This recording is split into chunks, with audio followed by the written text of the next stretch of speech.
Ok, aujourd'hui est un grand jour, je vais te dire comment créer une connexion émotionnelle avec ton audience tout en créant une communauté engagée et qualifiée. J'avoue que là ça doit faire 7 mois, 7 mois j'ai pas fait des vidéos comme ça, face cam, type un petit peu YouTube, ça change un petit peu d'habitude, mais j'avoue que sur ce groupe j'avais envie de changer un petit peu de format, j'avais envie de vous proposer quelque chose d'un petit peu différent. Donc bah je vais le faire, et puis donc du coup comment créer une communauté engagée, qualifiée, qui te suit pour toi et non pas les conseils que tu donnes.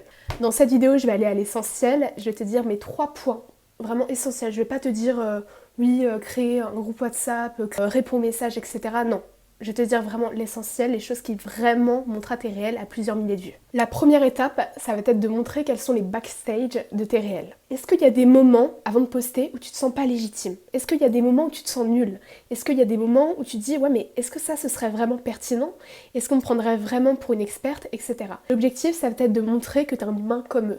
T'es pas forcément l'expert, t'es pas forcément l'influenceuse qui a la vie parfaite, qui ne rencontre aucune difficulté, aucun challenge. Non, ça va être de montrer que, ok, en fait, vous êtes proche, tu es proche de ta communauté. Non pas forcément par rapport à ta mentalité, etc., mais aussi par rapport à ton mode de vie. Et donc là, je vais te dire les 3 points absolument abordés pour créer de la connexion émotionnelle avec ton audience. La première chose que tu pourrais évoquer, ce serait tout ce qui est en rapport avec les doutes. Tes doutes par rapport à ta légitimité, tes doutes par rapport à ton expertise, ce que tu dis t'incarne vraiment, est-ce que tu es vraiment toi, est-ce que tu as l'impression d'être totalement aligné avec ce que tu dis, etc. Tout ce qui est en rapport avec tes doutes. Imaginons t'es posé là devant ton ordi, tu dis ok donc là je dois passer une vidéo, en 10 minutes je dois trouver un sujet. Et là pouf, t'as le syndrome de l'imposteur, tu dis ouais mais est-ce que finalement je serais vraiment légitime de poster? Est-ce que finalement je serais vraiment à ma place? Est-ce que je suis assez experte? Est-ce que j'incarne assez cette posture, on va dire, de personne qui connaît tout, qui sait tout pour enseigner aux personnes, etc. La deuxième chose que tu peux aborder, ça va être tout ce qui a trait à ton découragement. Est-ce qu'il y a des fois où tu manques de discipline? Est-ce qu'il y a des fois où tu manques de motivation? Est-ce qu'il y a des fois où tu te sens invisible?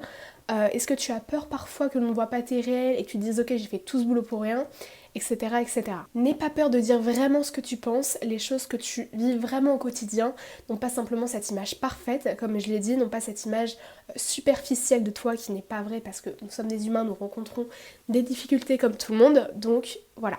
Ensuite, la troisième idée, ça va être de pouvoir évoquer tout ce qui a trait à la discipline. Est-ce qu'il y a des fois où justement t'avais aucune envie de poster, t'avais aucune envie de faire ton script, t'avais aucune idée de parler, de prendre le micro et de t'exprimer, de dire ce que tu penses, etc. Mais tu l'as quand même fait. L'objectif dans tout ça, ça va être de valider leur vécu. Parce que si toi tu le vis, il y a potentiellement beaucoup plus de personnes que tu ne le penses qui vivent aussi la même chose. Et s'ils s'identifient avec ce que tu dis, et c'est à ce moment-là où tu créeras beaucoup plus de confiance, beaucoup plus de lien avec ton audience. Deuxième point, ça va être de parler comment tu parles. Alors ça, c'était une erreur que j'ai fait pendant des années sur YouTube.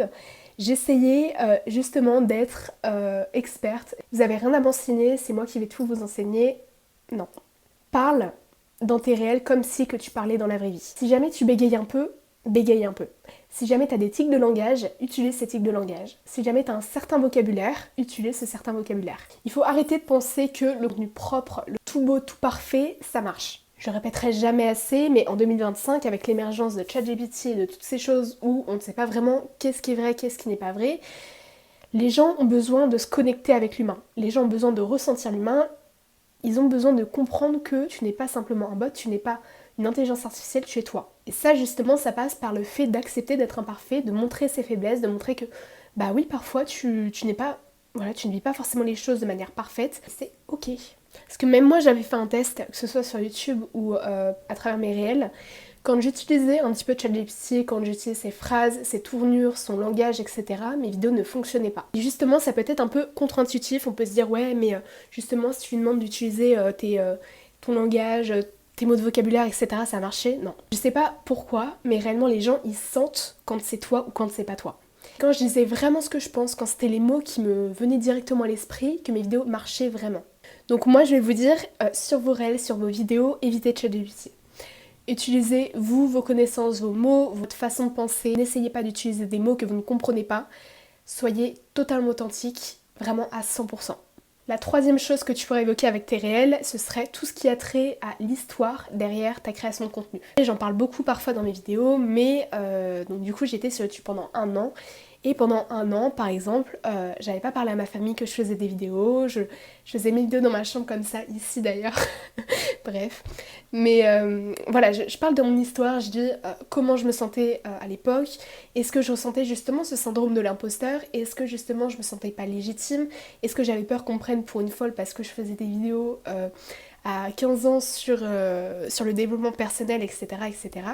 Voilà, c'est ce genre de choses que tu peux retranscrire à travers tes réels, c'est ce genre de choses que tu peux réellement exposer de manière totalement authentique, et c'est avec ça que tu créeras vraiment une connexion émotionnelle et que tu créeras vraiment un lien. Tu peux par exemple dire ce que tu as appris sur toi à travers ces vidéos. Est-ce que ça t'a appris à accepter le regard des autres? Est-ce que ça t'a appris à oser faire même quand c'était imparfait? Est-ce que ça t'a appris à, je sais pas, accepter ton image, accepter ta tête face à la caméra, etc., etc.